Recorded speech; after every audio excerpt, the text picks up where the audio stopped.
Hey, Jenna Piekler here with My Generosity Estate Sales, and I thought I'd just do a fun, quick little video today about one of my most favorite things that I have ever found at one of my own estate sales. So this is an um, eight eight glasses that are in this gold carrier, and I believe that these are Fred Press glasses. I cannot find the marking, but I can't find anywhere that says that they're replicas either. Um, but these are highball glasses, mid-century modern highball glasses.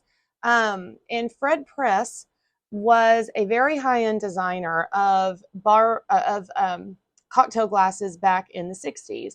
And you can tell he had these little like flower burst symbols and all this, very, very mid-century modern type aesthetic on all of his glasses. And all of this gold, these are pressed glasses, which means all of this is actual 22 to 24 karat gold that was pressed onto these glasses. It's very delicate. And as you can see, there is one glass in particular that the design has been rubbed off pretty substantially, which breaks my heart, but you can still see it in there. But for the most part, these are, considering how old they are, this is a very good set. And I did my piano teacher's estate sale. She was still alive. She was just moving into an assisted living community. And so I went into the garage and I unloaded a box that was labeled 1967.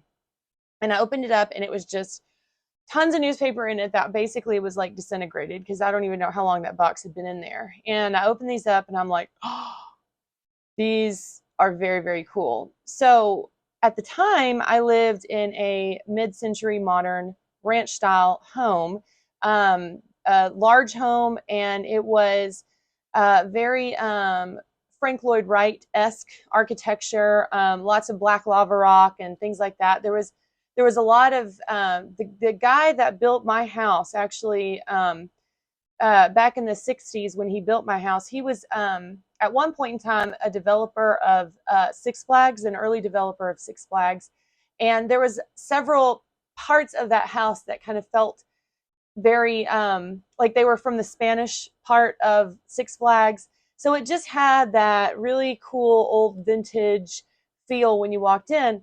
And these glasses fit perfectly in there. And even though I wouldn't drink from them, and I've never really drank. I think I drank from one time, and it was probably the one that ended up like this. No, I'm just kidding. That was already that way when I found it.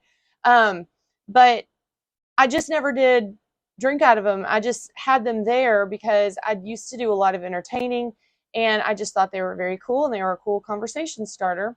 So after I had to sell my house after my divorce, moved in with my parents temporarily, and then moved into this house. So these glasses have moved with me to a couple places.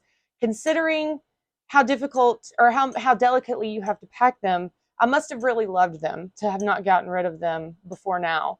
But my house that I moved into recently is well, about a year and a half ago. It's it's a space is of the essence in here. Not that I haven't found a place for them, I have, but I kind of looked up at them the other day and I thought, you know, I don't ever drink out of those glasses. I don't even use them. They've been on a shelf the whole time that I've been here and I haven't moved them once. And then I kind of forgot that I even had them at one point, and I looked up and I was like, oh, I forgot that I had those glasses. So the other day I looked up how much they were going for online, like how valuable they were, which I'd never done before. The second I saw them, I knew I wanted them. I didn't care if they were expensive or worth a lot. And so at the end of the sale, they weren't sold. And so I ended up taking them for myself, I think is what happened. Um, so I looked them up the other day, and some of these glasses are going for like $500 and $600. I doubt that mine would because that one glass is so rubbed.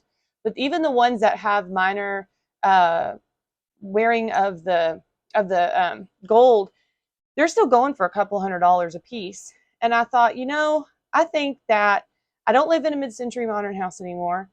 I think it might be time to let these go to someone else. And so I joined a Fred Press collectors Facebook group, and then I'm about to post these on eBay and try to sell them and see if anybody else might appreciate this set. But there's a lot of things that I come across in my estate sales that I really think are cool. There's practical things that I've taken, jar openers and things like that that just are very practical. But this is one that I took that is not practical at all. It serves no purpose except for me to look at it, and there's nothing wrong with that.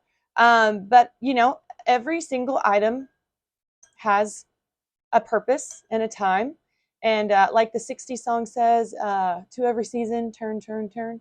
Well, it's the season for these to go somewhere else. And so I think that even as estate sale owner, sometimes we can look at a person's house that has accumulated all these things and go, man, this just makes me want to clean my house out.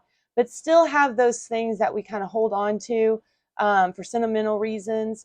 And so, but this one is just one that I'm not sad to let it go. I think that when it's time, when you think about it leaving and you're like, I don't think I'm very sad about it. And I think there comes a point, up until that point, you'd be sad to not have it. And then you just don't. And so when it's time, it's time. So just wanted to document my story and let y'all look at my beautiful vintage 60s Fred Press highball glasses. And if you happen to be on eBay and they're still sitting there, feel free to bid on them. All right. Have a great day. Bye.